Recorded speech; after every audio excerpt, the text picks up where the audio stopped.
The image of a city on a hill has inspired presidential oratory for historical figures from John F. Kennedy to Ronald Reagan, but actually dates back to the Puritan minister, Reverend John Winthrop, in 1630, when he said that, "For we must consider that we shall be as a city upon a hill.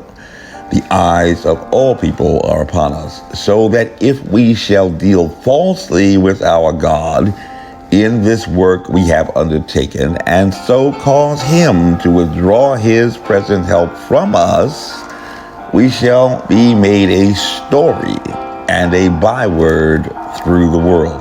We shall open the mouths of enemies to speak evil of the ways of God and all professors for God's sake.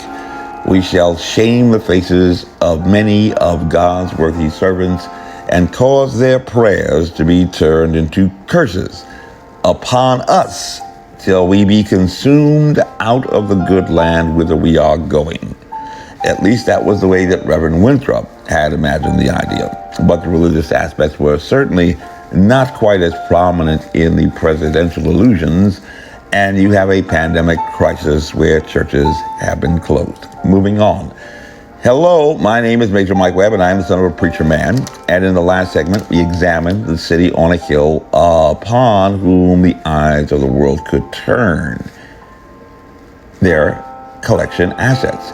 And we examined some facets where the world did appear to at least take a cue from the American politics and the press reports to echo low approvals for the former president. But for the next few moments, we are going to extend that fishbowl view to compare what was happening with America in the context of that broader world community after a pneumonia of unknown etiology had emerged in Wuhan, during a time when a very noticeable military buildup was evident from the Beijing regime, noted as early as January 2019 in the report from the Director of National Intelligence to the Senate Select Committee on Intelligence, where Senator Mark Warner served as the ranking Democrat.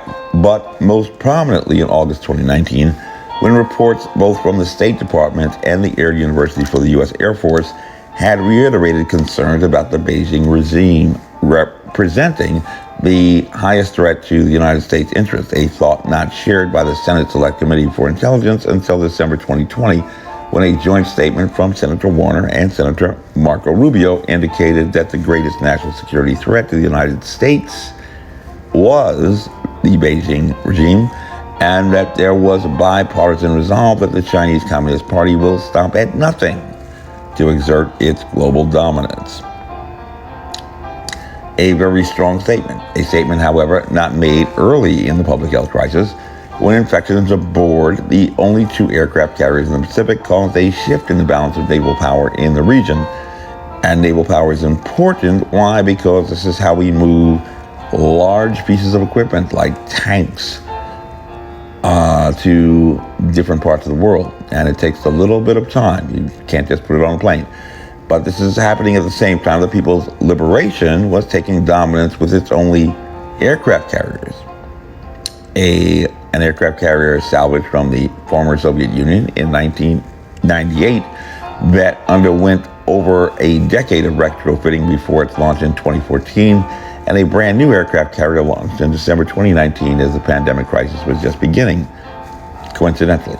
And by April, while sailors were quarantined on naval base Guam, a decision was made to withdraw the forward deployed strategic bombers at that location of high strategic value in the Pacific. While the story about Captain Crozier, perhaps more familiar to you, and the USS Theodore Roosevelt presented a political controversy fitted for a bitterly divided American politic, as discussed in the last segment. And this history reported in the news and survey responses available to anyone, including potential adversaries, from before the pandemic present a perspective for viewing events that appear to have been made more prominent in the news while the nation and the world were attempting to address an invisible enemy and pandemic pathogen popularly described as a novel coronavirus.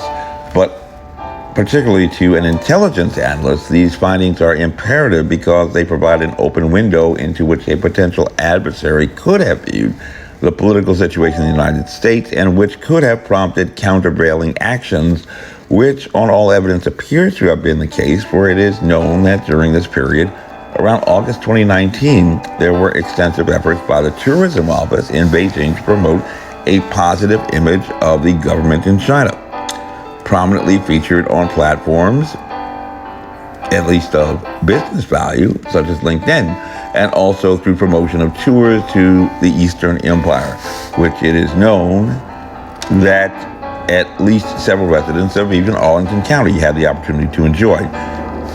And many, indeed, did return with very positive reports of life in that communist totalitarian regime. What is somewhat intriguing is the fact that the visitors perhaps didn't notice that they may have seen a Potemkin village. But what is also somewhat intriguing is the fact that despite the negative ratings of the former president in the international community, even throughout the eventual pandemic, is that the world opinion of the Beijing regime was about 2 times worse than the former president.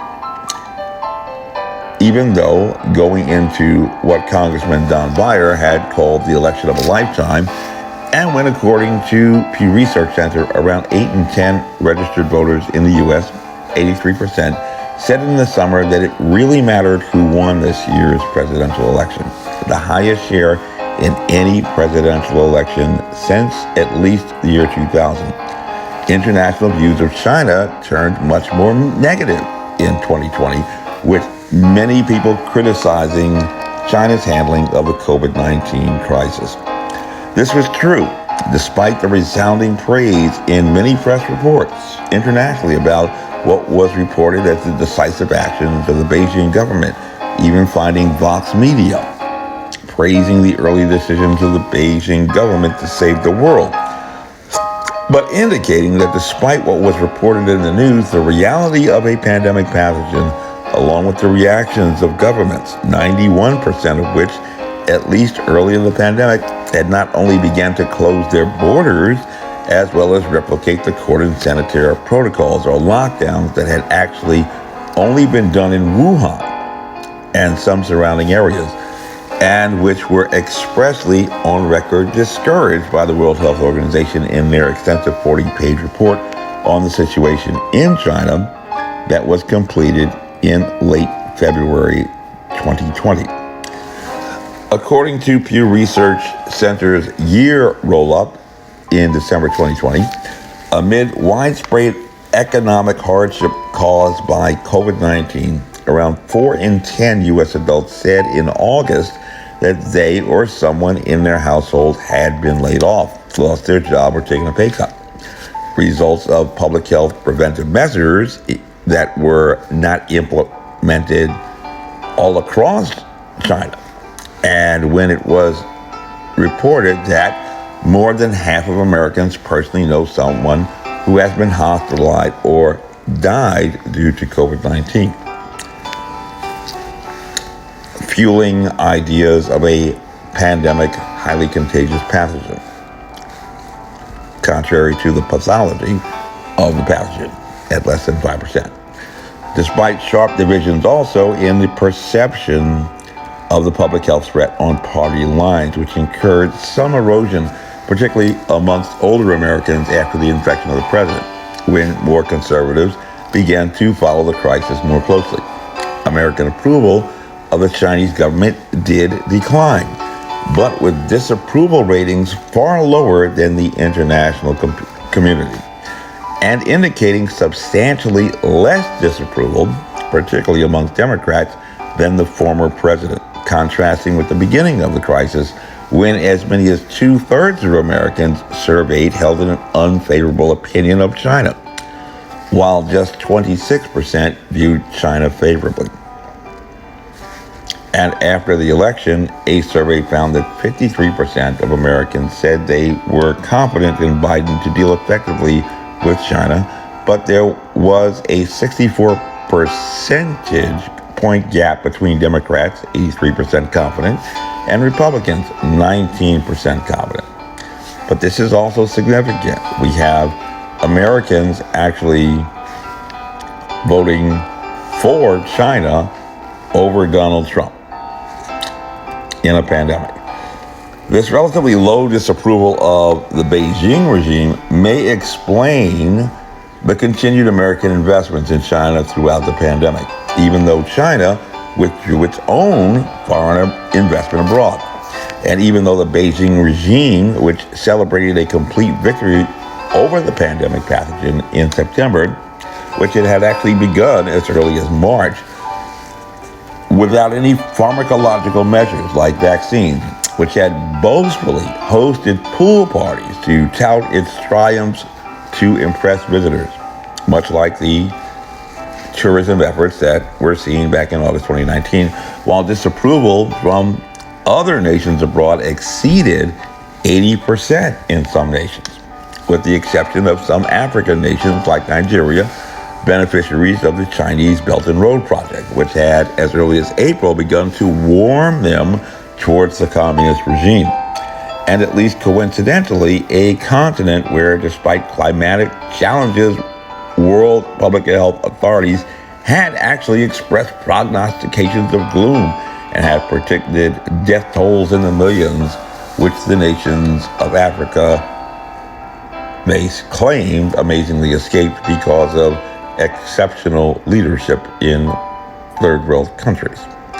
And viewing all of these factors on both the international and domestic scene, the emergence of a novel coronavirus appears at least propitious, providing government an opportunity to rebound in legitimacy. 75% distrusting government and influence on the American populace. But probably the biggest winner in trust during the current public health crisis, not surprisingly, has been the field of science, which had been climbing since 2016 in small increments, and which by 2019 found a majority of Americans, 57%, saying medical doctors like Ralph Northam care about patients' best interests all or most of the time, while far fewer, 35%, saying medical researchers always or usually care about the public's interest.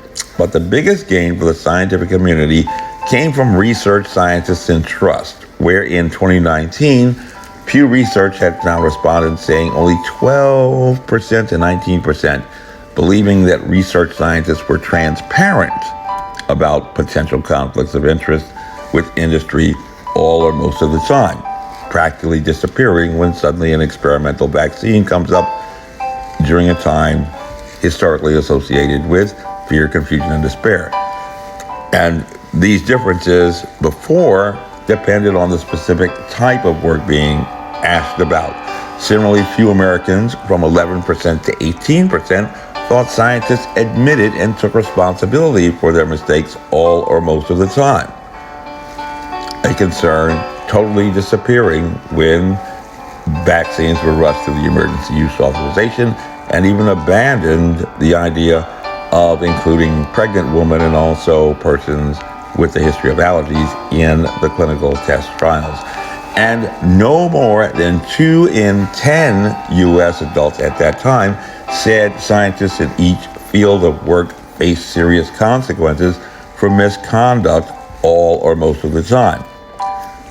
These are the same scientists that would, in pandemic, be granted a release from liability for the scientific work that they were doing. But upon the arrival of the public health crisis, a majority of Americans, or 6 in 10, believed, with some splits on party lines, that scientists should take an active role in public policy debates, while 39% of Americans said scientists should focus on establishing scientific facts and stay out of science-related policy debates. They want them there for the facts, but they don't actually want them participating in the debates. And in ranking professions, and this is interesting, medical scientists like Dr. Fauci top the list, followed by general scientists, and then the military, then K through 12 educators, and then religious leaders, respectively, with journalists, business leaders, and elected officials bottoming out the list. And this is the general context that adversaries and persons wanting to exploit particular aspects of American politics that were exposed. This briefing was unclassified. My name is Major Mike Webb, and by God, I am running for Arlington Public School Board. Let's keep Michael Webb away from our schools. Honest.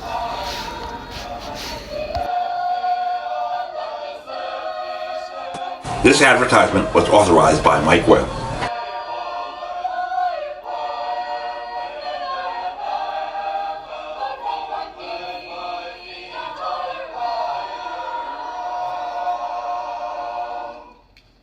Instead, he has accused me of evading the service. Simply put, he has not exercised reasonable diligence in serving this case in the Commonwealth's defense. Mr. Webb, I'm afraid it's just far too little, far too late. I think that the service had to be effective within a year. I find that it hasn't been effective